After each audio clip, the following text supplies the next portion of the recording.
Car బీభత్సం సృష్టించింది. హైదరాబాద్ నుంచి కరీంనగర్కు వెళ్తుండగా ఆలుగునూరులోని కాకతీయ బార్ వద్ద అతివేగంతో డివైడర్ను ఢీకొట్టింది. అంతేకాదు డివైడర్ను ఢీకొట్టడంతో రోడ్డు అవతల వైపు ఎగిరిపడింది. పక్కనే ఉన్న బారికేడ్లను ఢీకొట్టి ఆగిపోయింది. ప్రమాద దృశ్యాలు అక్కడున్న సీసీ కెమెరాల్లో రికార్డయ్యాయి. ప్రమాదానికి అతివేగమే కారణమంటున్నారు స్థానికులు.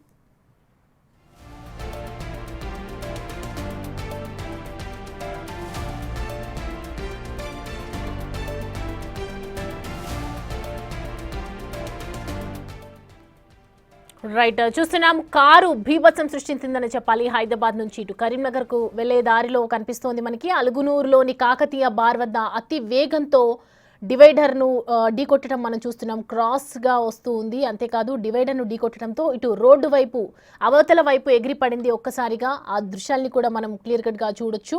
పక్కనే ఉన్నటువంటి బారికేడ్లను ఢీకొట్టి వెంటనే ఆ స్పీడ్ అంతా ఒక్కసారిగా బారికేడ్లు ఆపినట్టుగానే అర్థమవుతోంది మనకి. ప్రమాద దృశ్యాలు అక్కడ ఉన్నటువంటి సీసీ కెమెరాల్లో రికార్డ్ అయ్యాయి. ఆ కెమెరాలే మనం చూస్తున్నాము, ఆ ఫుటేజ్ని మనం చూస్తూ ఉన్నాము. దీనికి గల కారణం అతి వేగమే అని చెప్తూ ఉన్నారు అక్కడ ఉన్నటువంటి స్థానికులు. ఎందుకంటే ఓవర్ స్పీడ్లో రావటం మనం చూస్తున్నాము. కారులో ఉన్నటువంటి వ్యక్తికి కూడా స్వల్ప గాయాలయ్యాయి. ఒకవైపు దీనికి సంబంధించి దర్యాప్తు చేస్తూ ఉన్నారు.